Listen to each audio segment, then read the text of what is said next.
The following program, NORML Show Live, is intended for responsible adults only. We advocate for the repeal of marijuana prohibition for adults. We discuss the science, culture, and controversy about America's marijuana laws. We do not advocate or encourage any illegal activity and advise all listeners to learn their state and federal marijuana laws by visiting NORML.org, NORML.org. Opinions and claims made by guests and advertisers of NORML Show Live are their own and do not necessarily reflect the philosophy and policies of NORML. Listener discretion is advised.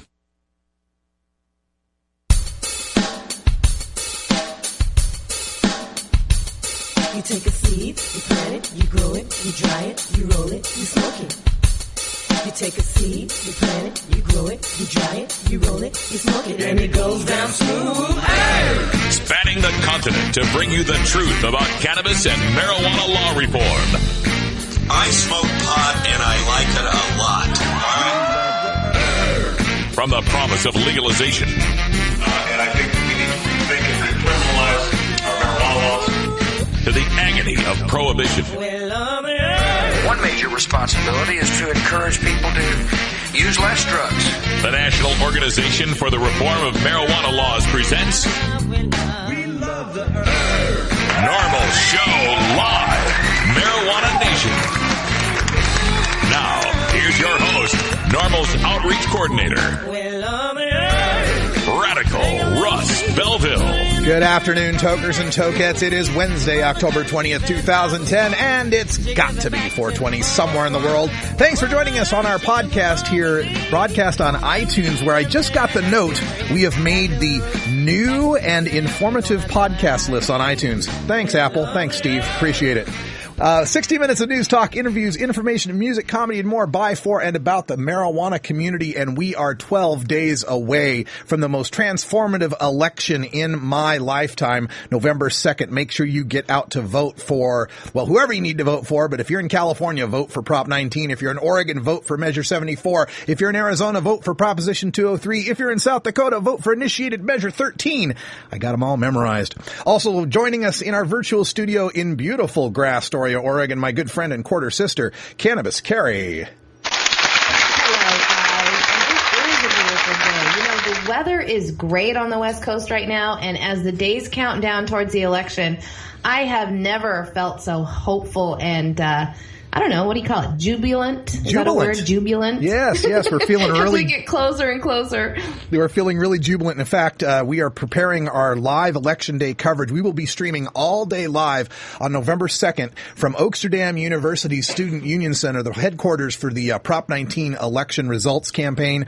We will also have live reports from Oregon, South Dakota, and Arizona covering all of their initiatives, as well as, and I didn't realize this, Carrie, I just started doing the research today, there's a metric buttload of marijuana initiatives at the city level this year. There's like 11 or 12 tax measures in California. Massachusetts has a whole bunch of non-binding referenda. There's some in Wisconsin. So I think even Colorado has a few. So we're getting the word out, trying to... Yeah, and the Detroit initiative to legalize as well. That's right, Detroit, Michigan as well. So we're calling on all listeners. If you are in an area where they're having a local initiative on marijuana reform, send us an email at stash@norml.org, because we're looking for people to call live on Election Day to get the returns, the results, and the reactions of the people on the ground. So please help us out. We are a community, and that's how we make this show happen. All right, coming up on today's show, our normal segment of Cannabis Science with Dr. Mitch Earlywine will not be heard today. Dr. Mitch is unfortunately feeling a little under the weather, but we have just as good another doctor. Dr. Julie Holland will be joining us today in Cannabis Science, and she is the editor of a new book called The Pot Book, The Complete Guide to Cannabis. And literally, it feels pretty complete because it's like 500 pages long. It's huge. But before we get to that, we've got our daily Toker Tunes for Irie Wednesday. Grateful Dread Public Radio brings us some great Irie music. And, of course, right after this first break, our hemp headlines with Cannabis Carrie. What's in the news today, Carrie?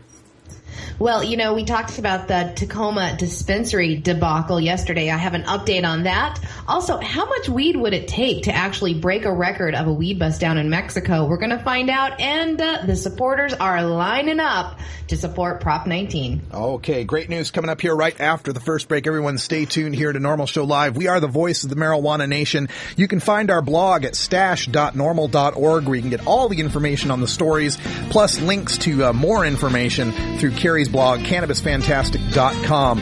We've also got the videos and the downloads for all of our Daily Toe cartoons. You'll really enjoy it. Make sure you log on and create your account. We're back after this. You're listening to NORML Show Live, the voice of the marijuana nation.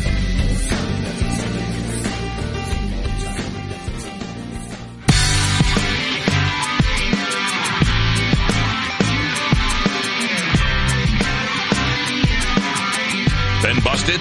Need a lawyer? Call the NORML Legal Committee for an attorney near you. Find one at NORML.org. Remember, attorneys are cheaper than a lifelong criminal drug record. It's that freedom. I'm free to do whatever. Georgia. Hi, this is Willie Nelson, and I need your help. Our marijuana laws are terribly unfair, and they make criminals out of law-abiding citizens. Nearly 2,000 Americans are arrested every day on marijuana charges, and we are unfairly destroying the lives and careers of hundreds of thousands of people simply because they smoke marijuana. These are not criminals. They are average citizens like you, good neighbors who work hard, raise families, pay taxes, and contribute to their communities. And it's time we stopped arresting responsible marijuana smokers. We need your help to end marijuana prohibition once and for all. It's the fair thing to do. For more information, contact NORML, the National Organization for the Reform of Marijuana Laws. Call toll-free 888-67-NORML or visit their website at norml.org.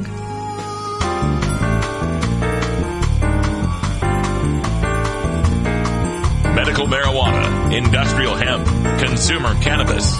It's time for this week's NORML News with Cannabis Carrie. We watched the story yesterday of the Tacoma dispensaries in Washington State that had received a letter ordering them to close in 1 week or face criminal prosecution. The letter had come from the city's tax and license manager, Jody Trueblood, and cited the Washington State Medical Marijuana Program guidelines that say a caregiver can only dispense medical marijuana to one patient at one time. The 8 dispensaries that have been operating in the Tacoma area, some for over a year, were shocked and outraged at the short notice. A spokesman for Sensible Washington estimated that 10,000 medical marijuana patients get their cannabis from the 8 dispensaries in the area. Well, yesterday, many of those patients and dispensary owners showed up at a city council meeting to let the council know where they stood on the issue. The protesters numbered over 100, and the turnout caused the city council to weigh the issue that was not on the agenda. Tacoma City spokesman Rob McNair Huff said the distributors had gone over the line by dispensing to more than one patient. But in the end, the Tacoma City Council made the decision to back off and allow the dispensaries to appeal their closures, and that no action will be taken while the state's legislature clarifies the law sometime in spring of 2011. Now, all the dispensaries who received the letter must file an appeal for the protection the city is offering. The city's business licensing office said that the letter was sent out on advice from its attorneys, and the issue arose as the office was investigating traffic and odor complaints against 5 of the Tacoma dispensaries. The letters were sent out as well as the protesters who came to the meeting came as a surprise to the council, who had already signaled its intent to ask the legislature to clarify the confusing law. Emil Candy, the director of one of the threatened dispensaries, said at the meeting, quote, "I run a legal business. The legislature wrote a bad law. I'm a creative guy, and I drove a truck through it. But I haven't broken the law," unquote. He says the 800 patients that his dispensary served would have a difficult time finding medical marijuana if the city stopped businesses like his from operating. Now, to operate the growing number of medical marijuana dispensaries that have cropped up in western Washington state has designated themselves as a caregiver for as long as the time it takes to give medical marijuana to a patient. who in return gives the temporary caregiver a donation. For the most part, these quasi-legal medical marijuana businesses have been left alone. At least 2 legislators are expected to take up the issue next year. Senator Debbie Regala, a Democrat from Tacoma, and Senator Jeannie Cole Wells, a Democrat from Seattle, are optimistic that rules governing the dispensing of medical marijuana in their state will be worked out in the next session. Yeah, we reported on this, and first of all, the applause that I gave you, Carrie, it was a little I had premature applause. I was going to applaud the people of Tacoma that went out to that city council meeting and made a difference. I mean, we say this over and over and over again that you got to get involved, and especially at the local level, the city council level is where you can really make a difference because they have to face you face to face. It's not like a state legislator who's only going to see you once and then never see you again. You live in their city. They're going to have to see at least 1 or 2 of you out on the streets if you guys keep showing up to these protests. This made the difference and cause them to reconsider. Now, the law in effect here that we're talking about that the man said he drove a truck through is RCW, which I think is a code for Washington, something, 69.51a.040, paragraph 4, subparagraph E, that lists out who has immunity from prosecution as a caregiver, and it says, quote, be the primary caregiver to only one patient at any one time. All right, so I run a retail outlet, and you come up to me, Abe comes up to me, and I am his caregiver, and I take care of him, and I give him medicine. As soon as Abe leaves and Bob walks up behind him, I stop being Abe's caregiver, and I start being Bob's caregiver. Sure, I'm only a caregiver for 30 seconds at a time, but it's only one time. Now, if Abe and Bob came up at the same time, then I'd be breaking the law. Now, I know that sounds silly. I know it sounds like, how ridiculous, because obviously what they meant is they only wanted people to be a caregiver for one person. But that's not what the law says. And after you've met a few creative defense attorneys like I have in my time here at NORML, you start to understand that what is written in the law is what's important. It says, be a caregiver to one patient at any one time. So I believe the city council realized they'd have a fight on their hands trying to get that law interpreted in their favor, with the wording of the law being so pro the dispensary owners here in this situation. But beyond that, I want to go to a Seattle Times report on this. One of the paragraphs in the Seattle Times said, whether a caregiver can supply only one person or one person at a time in succession is a question that has created problems for patients and law enforcement, which has to determine whether someone is a legitimate caregiver or a drug dealer. And that's the problem. We're forcing our law enforcement to have to try to determine whether someone's healthy enough to arrest for using pot. If he's sick, the guy selling him weed's a caregiver, but if he's healthy, the guy selling him weed's a drug dealer. It's ridiculous. That's the ridiculous part, is that we maintain this fiction that somehow marijuana is so deadly dangerous, only the most sick people can use it. That's what's got to change. And I know the people in Washington, through Sensible Washington, will be working on that to legalize marijuana in 2011 or 2012. Also check out Washington NORML, wanormal.org. And one last note on that also is just the practical matter of it all. You got 40,000 patients in the state of Washington who are legal to have marijuana, but only they can grow it or have someone grow it for them. And there's just not enough growers to be able to handle that many patients. What we have here is a subsidy for the black market. We've got a whole bunch of willing patients, willing customers with nowhere to go. They're going to be supplied by someone. So let's have them be supplied by someone who's regulated, someone who's taxed, and someone who has to follow the same laws and regulations that other legitimate businessmen have to face. Now, we don't cover very many marijuana busts because, sadly, there are just too many to talk about. But how much marijuana would have to be seized to be a record on the Mexican-U.S. border? Well, we found out Monday Mexican authorities confiscated 134 tons of cannabis in the city of Tijuana, just across the border from San Diego. Now, that is 295,420 pounds of marijuana, all packed for sale and headed north, a record in the country's history, according to government security spokesman Alejandro Pior. The marijuana was packed into over 15,000 packages and had an estimated value of over $350 million. The packages were wrapped in different colors with different logos, which authorities suspect meant to identify the area of the U.S. where the shipments were to be sent. One group of packages was decorated with the cartoon character Homer Simpson. Heavily armed troops and police police seized the cannabis among 3 different homes after a shootout with the suspected traffickers in Tijuana. 1 officer and 1 suspect were injured in the exchange of fire.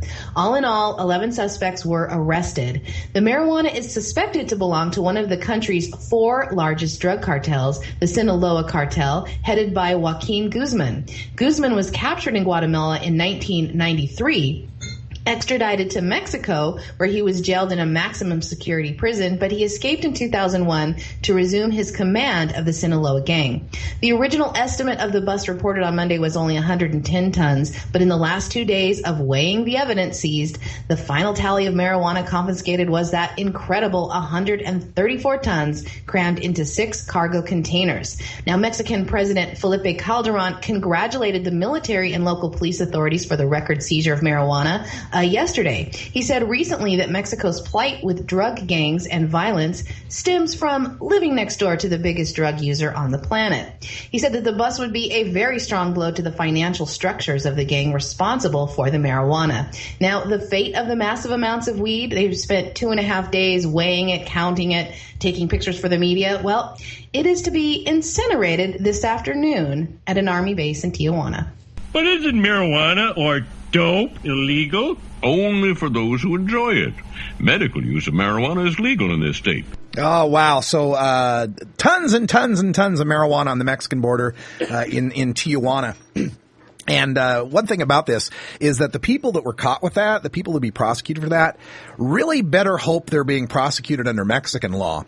Because under American law, anyone who is involved in a continuing criminal enterprise that has more than 60,000 kilograms of marijuana involved is eligible for the death penalty. That's right, the death penalty for marijuana trafficking, which I don't care how much marijuana you're trafficking, you don't deserve to be put to death for it. Well, on the other hand, it was Mexican brickweed, so, you know, at least a slap on the wrist is in order.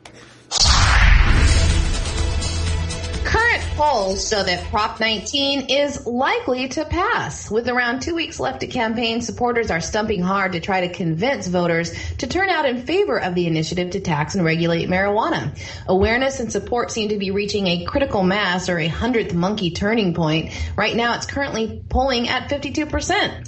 When people Americans trust come out in support of legalization, it becomes the right thing to do, even if you don't use cannabis yourself. Joseph McNamara, former San Jose chief of police, and Stephen Downing, former Los Angeles deputy chief, are both proactively supporting Proposition 19. USA Today published an article yesterday saying that prohibition is a disaster. From the article is this gem, quote, "As former big city police officials, we're saying yes to the rational approach that regulates marijuana like alcohol and cigarettes. After decades of marijuana prohibition with millions of arrests and billions of dollars spent, the results are in. Prohibition is a disaster," unquote. The two ex-cops say that Proposition 19 is simple common sense and will destroy a $14 billion black market run by violent thugs and replace it with a legal market, eliminating enforcement costs and bringing in revenue.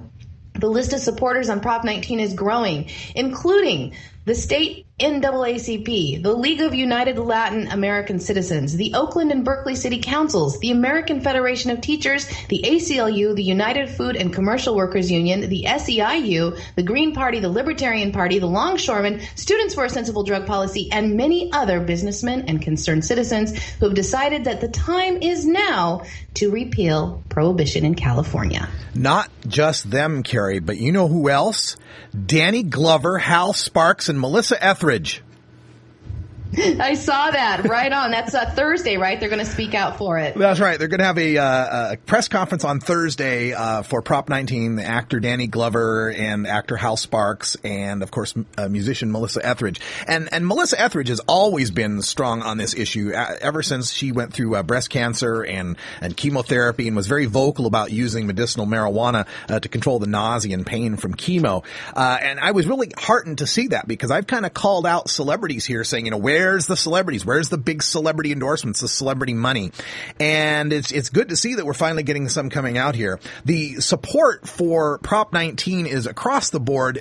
All sorts of different groups are behind it, but it is going to be a squeaker of an election, folks. First of all, the polls are all over the place. I mean, the latest one was 52%. Paul Armentano was telling me on conference call today that tomorrow a new poll will be coming out that doesn't look so good for our side. And Nate Silver has pointed out that when the robo polls call, they get much better results than when the human pollsters call, with something he calls the Brodus effect, naming it after Snoop Dogg's real name, Calvin Brodus. And that is that when you call someone on the phone, especially African Americans or Latinos on the phone, and you're a stranger and you're saying, hey, do you support marijuana legalization? A lot of them think it's a trap or a trick or something, and they'll say, no, not me. Marijuana, gosh, I don't know nothing about that.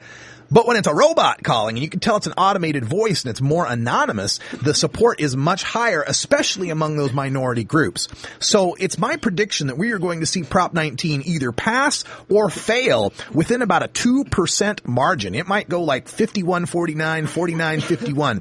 But regardless, no matter what happens on Election Day, whether Prop 19 wins or not, we've already won because we have started the discussion that cannot stop and will inevitably end the prohibition of marijuana.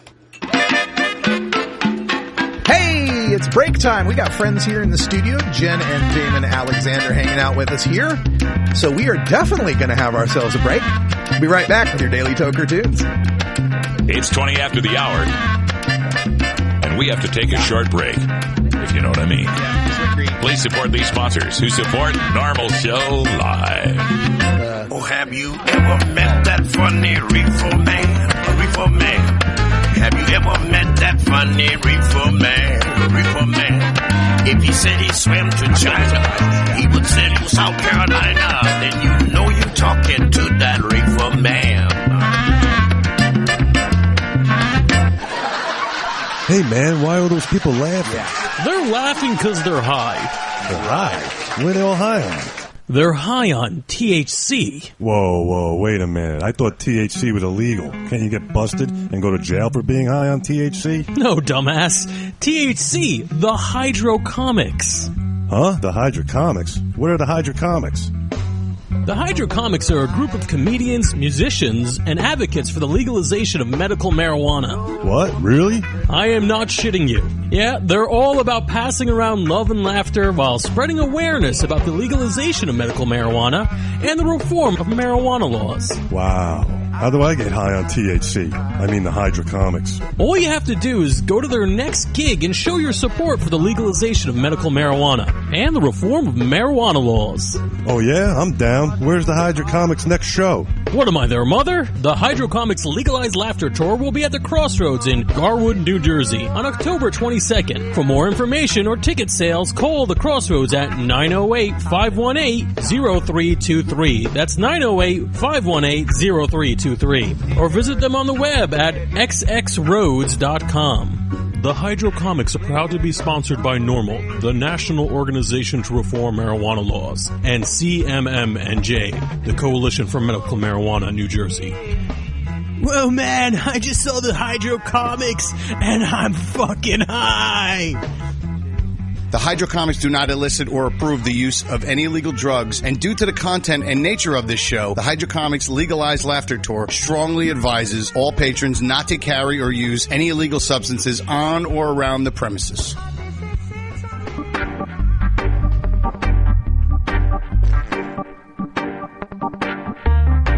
It's time for your Daily Toker Tunes, the best in 420 friendly music from all genres that uplifts, entertains, and informs the public. Today we get tunes for Irie Wednesday, our celebration of that mellow vibe we find in the best of reggae, ska, calypso, and Latin music. Brought to you by Johnny Reefer Seed and the High Rollers in Des Moines, Iowa. America's favorite red-eyed soul rock and roll band. Now available on iTunes and CD, baby. If you'd like to submit your song to be played on NORML Show Live, send it to us at stash@norml.org. Now here's some more great independent marijuana music for today's Daily Toker Tunes. Hey now, friends. Grateful Dread here from the studios of Grateful Dread Public Radio in Summit, New Jersey. GDPR brings you kind grooves and progressive news talk 24/7. Join us at gdreadradio.net and help us change the world. You'll have a really good time, too. Among our tasks, bringing you the Irie Wednesday Toker tune on NORML Show Live. This week, we've got an instrumental surprise for you. Did you know that Irie music can come from Greece? Yeah, or rather, Yassou, man. Smoky Bandits is a 14-member collective from the Grecian Isles that bonded over the music of jazz artist Chet Baker and the films of Guy Ritchie, Danny Boyle, Pedro Almodovar, and Quentin the Man Tarantino. This group makes music of its own genre, covering groove, Balkan, hip-hop, reggae roots, ska, and jazz. The track we'll hear today, Smoke in the Attic, is a horn and beat-driven cut that incorporates reggae, ska, and European wonderfulness that evokes images of a lazy late night with a spliff and a good flick. Trust me, you'll dig it. It will make you feel Irie. Find out more about Greece's Smoky Bandits on MySpace, Facebook, and on GreekDanceMusicForum.com. You can find this track on the 2010 Jubilee Records release Ganja Grooves Volume 1 and on the band's Click Records disc debut. But first, check them out here on NORML Show Live. Here are the Smoky Bandits and Smoke in the Attic.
the Daily Toker Tunes at the Stash blog by surfing to stash.normal.org and choosing Media, and then Toker Tunes from the main menu. Normal Show Live reminds you to never consent to a search. If you're holding and you consent, in most states you will be arrested immediately and you will go to jail. If you don't consent to a search, police may try to intimidate you by threatening to bring in drug-sniffing dogs or try to fool you by saying things will go easier if you consent. Yeah, easier for them, sure. Stand your ground, refuse the search, and ask the officer if you're free to go. If they still detain you and eventually find your contraband, you'll be no more busted than if you had allowed the search. But by refusing the search, your attorney has a chance to win your acquittal before a judge. If you consent to the search, your attorney's hands are tied. You can find a list of Normal Legal Committee attorneys specializing in marijuana cases by visiting the Find a Lawyer link at normal.org. Starfish Designs, makers of the original Gandalf. I'm Radical Russ, and when I want to relax, I always have my 17-inch long original Gandalf from Starfish Designs nearby. The hand-blown borosilicate glass is strong and easy to clean, and the design is sleek and sophisticated. Starfish Designs are available from Bend, Oregon at a glass retailer near you. For locations, call 541-788-GLASS. That's 541-788-4527. It's time for Normal Show Live's Cannabis Science with Dr. Mitch Earlywine. Dr. Earlywine is a professor of psychology at the State University of New York in Albany and the author of Understanding Marijuana. Now here's your dose of cannabis science. Welcome back, everyone. 30 after the hour, and we have a special cannabis science today as Dr. Mitch Earlywine is unavailable for us today. Unfortunately, he's feeling a little bit under the weather. But as luck would have it, we also had scheduled for the day Dr. Julie Holland, M.D., the author of Weekends at Bellevue. She's been a guest on the show before, and she has a new book out that she's here to talk about. Dr. Holland, welcome to the show. Dr. Holland? Yeah, can you hear me? Yeah, we've got you. Welcome back to the show. Okay, good.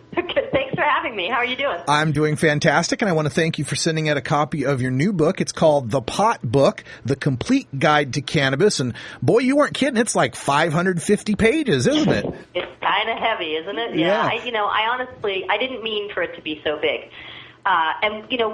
We actually had to cut some people who had submitted chapters just because it was like getting to the point where it wasn't really portable. There's so many things that I wanted to learn about and I was interested about, and I kept assigning chapters and assigning, and then we realized that at one point we had like 65, 70 chapters. So I think we got it down to 50. Yeah, I think that was right. And it's not complete. I would have to say it's not really the complete guide. I'm sure there are things we're missing. I feel like we did not cover hemp hardly at all. I feel like we should have done a whole separate book on hemp. that itself could be another 500-page book, I'm sure. And it could. But, because I'm an MD, we really stayed a bit focused on the medical aspects and sort of the behavioral. I'm a psychiatrist, so I'm interested in drugs and behavior. And I'm also just really interested in the medicinal properties and potential for cannabis, so I really tried to focus on that. And I'm a harm reductionist, and I'm interested in drug policy, so that all gets covered as well. Yeah, the book is fantastic, and it's available on Amazon.com right now. It's The Pot Book by Dr. Julie Holland, and the chapters in it, you're the editor of the book, and the chapters are written by some of the most notable people in cannabis science and medicine and the studies of cannabis. Who are some of the folks that you were most impressed with in their writing in your book? Oh, well, gosh, Mitch Earlywine certainly is very impressive. Mitch did a great chapter on, pulmonary aspects and the potential harm and how to reduce pulmonary harm through vaporizers. Yes. And then we've got plenty of drug policy people. Ethan Nadelman from Drug Policy Alliance and Paul Armentano from NORML and Alan St. Pierre from NORML. The man who wrote the book on harm reduction psychotherapy, Andrew Tatarsky, wrote our chapter on harm reduction psychotherapy with cannabis.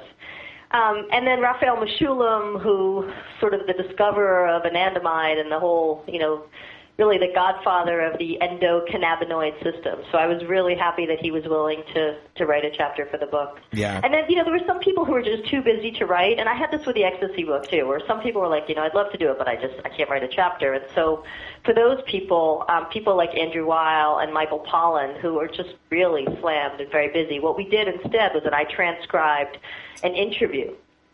And so those interviews are in the book. And I also did a fun interview with Tommy Chong, who got busted for selling bongs, basically.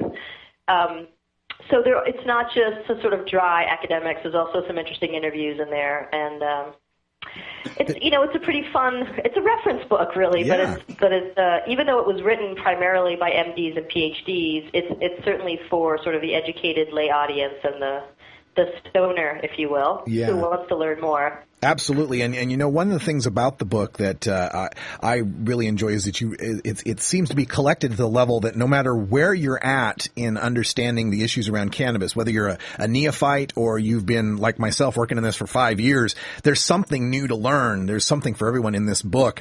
As someone who's been working in this for a long time, did you yourself find out or learn some new things from all these interviews and these chapters? Oh, there's no question. I mean, I have to confess that 3 years ago when I started the book, I didn't know very much at all. I mean, I didn't even know the difference between indica and sativa. I'm sort of embarrassed to say. So, I mean, there were some really basic things that I didn't quite get that I get a lot better now, like this whole issue of sort of THC and CBD and the ratio and how important that can be, and the difference between indica and sativa in terms of what you're looking for therapeutically. But, the thing that I kind of want everybody to know that I had no idea about and I'm excited about is, I think most doctors accept and understand that their patients can smoke cannabis to help with nausea or to increase their appetite or just to feel better and to have less pain or less malaise. But what a lot of people don't know is that there's actually components in the plant which can kill cancer cells while sparing healthy cells, and that can cut off blood supply to tumors. So that was something new that I learned that I really sort of want everybody to understand is that cannabis could be a sort of a chemotherapy in and of itself. Yeah. Well, let's talk about that aspect of it as well, because a lot of times among the lay audience or even among some doctors, there's this attitude that, well, medical marijuana may make you feel better. Like, you could take a shot of whiskey and you'd feel better, but that may not be medicine. What did you learn about the actual medical properties of cannabis with respect to things like seizure disorders, Alzheimer, and so on?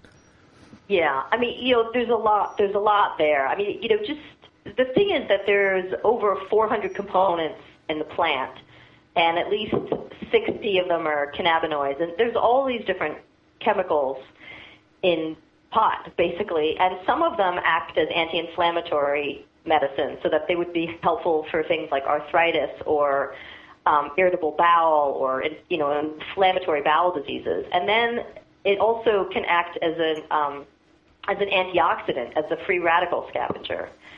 So it's also can help with metabolic disorders like diabetes. It's just like the more I learned, the more I saw, like, oh, it can do this, it can do that. It's like it's a floor wax. It's a dessert topping. It's a dessert topping, yeah, a new shimmer. But I became sure. I mean, I became really convinced that it is absolutely a medicine. I mean, this, medical marijuana is not some kind of a joke or a ruse or an end around because people just want to get stoned. This really is a medicine. And the thing that I learned was that, before this became an illegal drug, it was a medicine. It was in the pharmacopoeia. Physicians were recommending it for all sorts of things, from menstrual cramps to joint pain to nausea and insomnia or anxiety.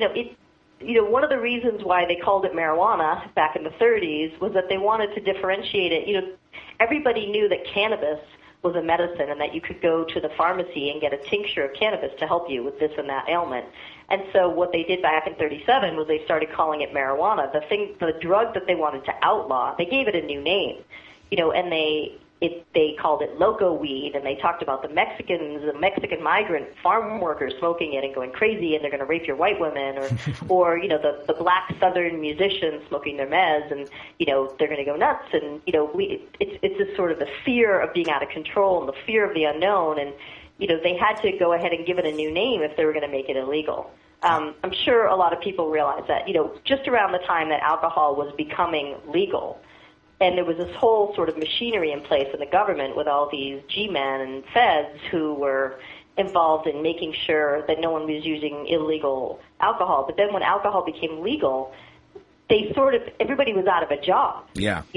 And all of a sudden, it's like the beginnings of the DEA was formed. Exactly. So they make cannabis illegal. And the thing that I learned, which sort of floored me, was that the American Medical Association was sort of consulted about where they stood on this, and they were like, no, don't make this illegal. This is a medicine. And yet, on the floor of Congress, when they were asked, is the AMA in line with this? They said, oh, yeah, they're on board. They lied. I mean, they weren't on board. And I would say, in general, the doctors still aren't on board. I mean, there are always these pronouncements, more and more recently, of groups of doctors getting together and saying, we don't think this should be a Schedule I drug.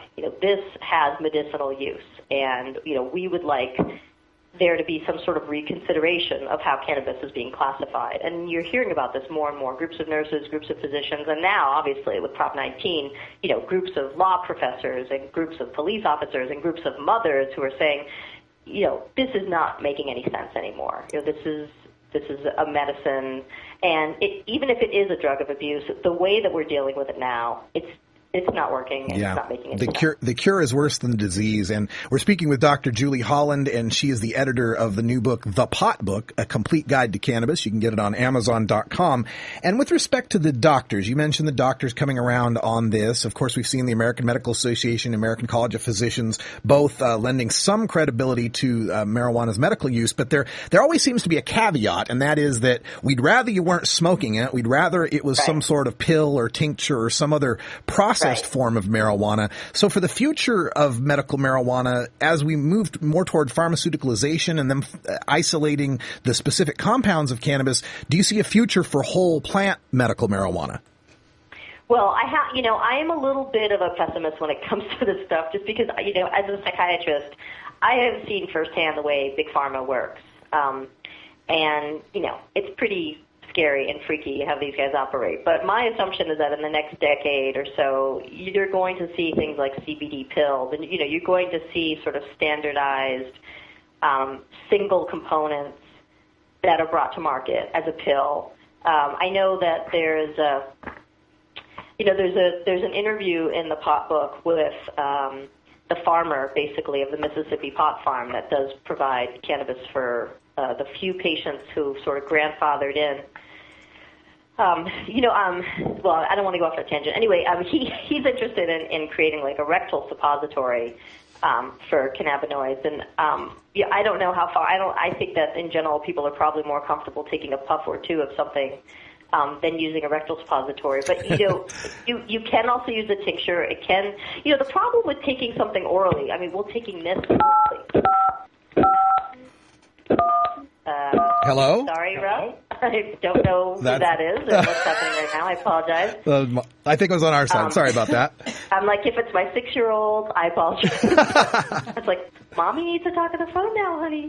So, the thing about eating it, as some people out in California probably already know by experience, is it takes an hour or two for it to kick in. It lasts a lot longer. It's much more intense. It tends to be a little bit more sort of psychedelic or even, dare I say, hallucinogenic when you're doing something orally. It's much harder to control the dose. Your liver creates a metabolite or a breakdown product of THC, which is called 11-hydroxy-THC, that ends up being pretty trippy and potent for most people. So you end up getting a much more disorienting, let's say, experience when you take something orally than when you're smoking it. It's much easier to titrate the dose with smoking, which means that you can adjust up or down what you need because you can feel within 10 or 15 minutes whether you've taken enough or not. The other thing that we talk about quite a bit in the book is using a vaporizer, which is a way to really significantly reduce the harm, the pulmonary harm, the harm in your lungs associated with smoking. But, what's interesting, especially because there's such potent strains of cannabis now, you don't need to smoke very much to get the medicinal effects. Mm-hmm. You know, you literally can have 1 or 2 puffs and you're good for, half a day in many people's cases. So Yeah. you're not really damaging the lungs too terribly much with that small dose. That said, I still think it's reasonable to, issue the caveat that for people who've got very bad, pulmonary disease or sort of chronic lung disease, if your lungs are really in bad shape, then it does make sense to try some other routes of delivery that aren't smoking. Yes. Okay. Well, we are speaking with Dr. Julie Holland here on our Cannabis Science segment. She's the editor of the Pot book. And Dr. Holland, during our segment here with Dr. Mitch, we often take questions from our audience through our chat room or through live call-ins at 971-533-7111. If you're up for a couple of questions, we've got some time. All right, let's try it. Let's see how it goes. Our first question comes from Big Doug, who wants to know, can marijuana use contribute to any sort of abnormal liver function? I guess I would say the short answer there is no. I haven't heard, or read about it being toxic to the liver. I mean, this is one of the things that really separates out cannabis from alcohol. Pot isn't particularly toxic. Cannabis isn't toxic to your brain cells. It's not toxic to your liver cells. It's not toxic to your kidneys. If you put it head to head against cigarettes or alcohol in terms of the damage it's going to do to your body, cannabis is definitely going to come out ahead. So I would answer, not to my knowledge. Okay. I've got a question for you because I know about your experience working at the Bellevue Hospital, and being my last name's Belleville, that always stands out to me. What about the supposed link between cannabis use and the onset of schizophrenia or other mental disorders? What can you tell us about that? Yes. Well, the first thing I will tell you is that there's an entire chapter on this on thepopbook.com. We initially had 2 chapters in the book, one about sort of general mental health issues and one specifically about schizophrenia. But when we were a little bit pressed for space, we put the schizophrenia one on the website. Obviously, I care deeply about this issue. As a psychiatrist, I don't want anybody creating a psychiatric disorder in themselves. But, I personally believe, and I think a lot of other psychiatrists would agree with me on this, schizophrenia is a syndrome or an illness which is really genetically linked to some degree. And you can't really give yourself schizophrenia. You're either going to get it or you're not. But I do think that there are situations where you can sort of push yourself over the edge and maybe get it earlier or get it worse because of things you're doing. But in general, you can't take a drug and create the disease of schizophrenia in your brain. But I think that there are some strains of cannabis that are very high THC and low CBD, these strains that are sort of like skunk, very high percentage THC strains, where you can get very paranoid and think that things have to do with you when they don't, and think that things are a secret message that you're trying to interpret. These are the kind of symptoms that people with schizophrenia have. So I think that when you use these drugs chronically, you can have these sort of symptoms that look like you're having some of the symptoms of schizophrenia. But that is not the same thing as having the illness, having the disease. Okay, that's good to hear, especially with your background in the issue. We have a question from Legalized Fun who wanted to know if cannabis use can interfere with SSRIs, the selective serotonin reuptake inhibitor drugs. He has a doctor from Kaiser that told him they will, and he just wants to know if you know anything about that. My sort of take on cannabis is that it doesn't necessarily interfere with other medicine. It doesn't. There are certain medicines that you can't really take together because they interfere with there are liver enzymes that break down some medicines, and if you take multiple medicines, your liver enzyme gets sort of overwhelmed. That doesn't happen with cannabis. So in general, as much as you could sort of make a general statement like this, this is a medicine that plays well with other medicines that doesn't really interfere. But it's possible that the doctor wasn't really saying that. What the doctor might be saying is that if you smoke pot, you're going to get depressed, or if you smoke pot, you're going to get anxious. And that may be true. It really depends on what you're smoking. Again, this is sort of a CBD THC issue with this. There's something called cannabidiol, CBD, which tends to mitigate the effects of THC to some degree, and it makes you less anxious as opposed to more.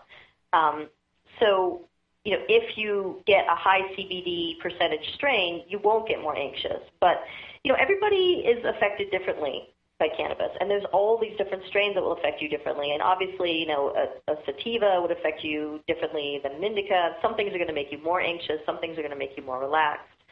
But if you're talking about sort of the physiologic drug interaction issue with SSRIs and cannabis, to my knowledge, there isn't that concern. Okay, good to know. A question about your own career, Dr. Holland. Have you gotten any backlash from your public stances on marijuana from within the medical community? Well, I don't hang out with a lot of other doctors, to tell you the truth, Russ. Okay. I have, my friends and colleagues sort of get what I'm talking about. I have not had any official backlash. I mean, as of today, I'm still on the faculty of the NYU School of Medicine. I'm sort of more worried about backlash in the small town where I live than I am worried from other doctors, because most doctors are pretty educated about this. They know, I speak the truth. We're talking about a plant that has been on the planet for millennia and that we've co-evolved with. And, most doctors understand that we have endogenous cannabinoids in our system, that we have an endamide and we have an endocannabinoid system. And this is not a particularly toxic plant. This is really a medicinal plant. So I haven't had a lot of backlash from other doctors. No. Okay. We have a question from the, I guess, ironically named Mr. Budweiser, who wants to know, what's your opinion on the use of marijuana to treat individuals with alcohol dependency or alcohol problems? Well, I'm definitely a harm reductionist, and I believe that any behavior that is healthier than any other should be applauded. And, if somebody, and I've definitely been reading a lot about this. We've got a chapter by Jeffrey Hergenrather. I hope I'm pronouncing his name right, one of those pronunciations. But he talks about having chronic alcoholics come to his office and get patient cards for cannabis, and they substitute cannabis in for alcohol. Now, any physician will tell you this is better. There's no question that in terms of its effects on the body, it's like no contest that cannabis is going to do less harm to your body than chronic alcohol is going to do. I mean, chronic alcohol really trashes your liver and trashes your brain. It is toxic to these cells, to your brain cells and your liver cells. The other thing that nobody talks about, and I wish everybody would, chronic alcoholics, if you abruptly stop drinking, there is a 30% chance that you will die from the withdrawal of alcohol. Nobody ever dies from an overdose of cannabis, unlike alcohol, and nobody dies from withdrawal. So it's safer. There's just no way around it. Absolutely. So I think that if a chronic alcoholic substitutes in cannabis for alcohol, he's better off. Okay. At least physiologically, he's better off. Absolutely. Well, a couple questions here as we round out our segment here with Dr. Julie Holland, MD, the editor of The Pot Book, A Complete Guide to Cannabis. You can find it on Amazon.com right now. And just a couple quick informational bits. In addition to people going to Amazon for your book, do you have a website that people can look up? Well, a couple things. I mean, one thing is, the book's website is thepotbook.com. But my friends at MAPS, maps.org, maps.org, they're selling thepotbook.com as a fundraiser. So I love Amazon, but I'm very loyal to MAPS. So if anybody is a MAPS member or would just like to help support psychedelic research and research with MDMA and research with cannabis, you should buy the Potbook at maps.org. Yeah, forget I said Amazon. Go to maps.org. I love Amazon. They're very, I'm pretty loyal to them too, I have to say. I mean, they sure are convenient. But one thing I really should not joke about and be very serious about, the Pot Book is a non-profit book. This is a not-for-profit venture. All proceeds from book sales are funding clinical research with cannabis. So it's just like the book I did back in 2001 on the drug ecstasy. That was non-profit, where all proceeds funded research, MDMA research. And I'm happy to say that the ecstasy book helped to fund the MDMA research down in South Carolina, where they were giving ecstasy to people with post-traumatic stress disorder. And it will continue to fund the study now where they're giving MDMA to veterans from the Iraq and Afghanistan wars. That is such great work they're doing, and anything we can do to help our veterans is definitely appreciated. Dr. Holland, as we wind up here, just again a couple quick things here. We all got to know you from a lot of your mainstream media appearances when the whole Stiletto Stoners phenomenon began, and you were on Good Morning America and some other shows, I believe it was. Do you have any upcoming dates on mainstream media before the upcoming election day? You know, I've been on the Today Show now like 13 or 14 times, and, you know, talking about Lindsay Lohan like 3 or 4 times. I have been asking them to please cover pot, and, you know, I'm not getting a very strong response from them. I don't know what the problem is. No, the short answer, I guess, is no, that I don't have any plans, but I would certainly like to do what I can to help Prop 19. Yeah, Matt Lauer, get her on the show, will ya? Seriously. Talk about Prop 19, and of course that was the final question we had from our listeners here, your position on Prop 19, which I think we can guess, but tell us. Well, you know, I think that the idea of taxing and regulating something that people are already using is sort of a no-brainer to me. I mean, I think, first of all, there are millions of Americans who, you know, have jobs and have families and are basically law-abiding and pay their taxes, and, you know, they don't want to be outlaws. And when I talk to people who are growers, you know, they would like to pay taxes. I think in general people would be more comfortable if they didn't have to hide and there wasn't so much shame about what they're already doing. I mean, that, you know, the basic sort of downside right now to the drug is that it's illegal, and one of the biggest risks about it, certainly in New York City, it's you know, New York City is the marijuana arrest capital of the planet.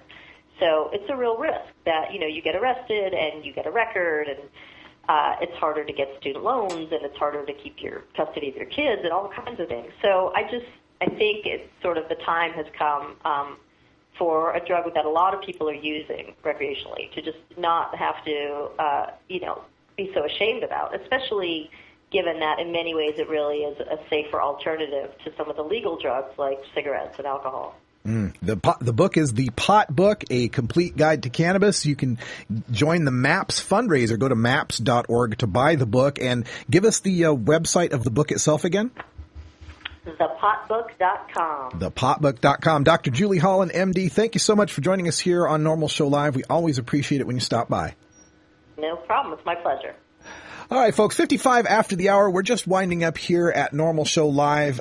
Thanks, everyone, for joining us here on the show. Fortunately or unfortunately, we stayed long with Dr. Julie Holland. I didn't know that she'd be able to take questions, which means we squeezed out the time of my radical rant. So for all of those on the podcast, I apologize. We'll be bringing up the radical rant in hour 2 of our show. You can catch our live hour 2 at 2 o'clock Pacific time every weekday, Monday through Friday, at stickem.com/normal show live. We do that second hour while I am post-processing this podcast that you're listening to right now. So please join us if you get the chance. Also, don't want to let people forget about our live coverage of election night that we will be hosting here at Normal Show Live on Tuesday, November 2nd. And that means on Monday, November 1st, we will not be on the air because we will be driving down I-5 all the way to Oakland, California, and the Prop 19 headquarters at the Student Union Center of Oaksterdam University. I'll be there. Alan St. Pierre, Paul Armentano will be there, as well as the Prop 19 campaign people, Jeff Jones, Dale Sky Jones, and others. We will also have live reports from all over the country. We'll have live reports from Oregon on their Measure 74, the dispensary initiative, the Arizona Proposition 203, the medical marijuana initiative, and South Dakota initiated Measure 13, another medical marijuana initiative. We're also collecting folks from the cities all around America. We've got Detroit and Wisconsin and Massachusetts, California, Colorado. There may be more out there. I can't keep track of them all. So if you know there is going to be a marijuana ballot initiative on your ballot in your local area, please let us know at stash@normal.org. We're looking for all this correspondence that we can get. And if possible, we'd like to call you too live on election night to get the reaction of the people in your local area to marijuana law reform. And we got about 30 seconds left here. I'm going to bring Cannabis Carrie back up on the air so we can talk a little bit about our trip. Are you excited about Oaksterdam? I am. Oh, my gosh. I thought we were going to Sacramento. Nothing against Sacramento. I love Cowtown. But this is good news. No, not. Yeah, we're definitely going to the Prop 19 headquarters in Oakland. I'm sure we'll have Richard Lee there as well. That'll be fun. And, by the time we hit Reading, we'll be able to get ourselves an In-N-Out burger. I'm not as crazy about them as you are, but I like watching you eat them because you really enjoy them, Russ. The secret is the cheese in between each of the patties. That's the secret. Okay, folks. We're having a good time. Stay tuned for Hour 2 of Toker Talk Radio coming up here in 90 seconds. For everyone here at NORML.org, I'm Radical Russ, and for Cannabis Carrie, get well soon, Ganja John. He's doing fine, folks. He's resting and recuperating at home, and we're just babying that new kidney. We're going to get that kidney working, and we'll have him down there at the November show. Thanks again for joining us. Check out our blog at stash.normal.org. Follow me on Twitter at Radical Russ. Follow Cannabis Carrie, Cannabis Karri on Twitter, and Ganja John at Ganja Jon on Twitter. We're all tweeting, folks. We'll be back tomorrow with more news and interviews you can use for the cannabis community. And until next time, take care of each other, tokers.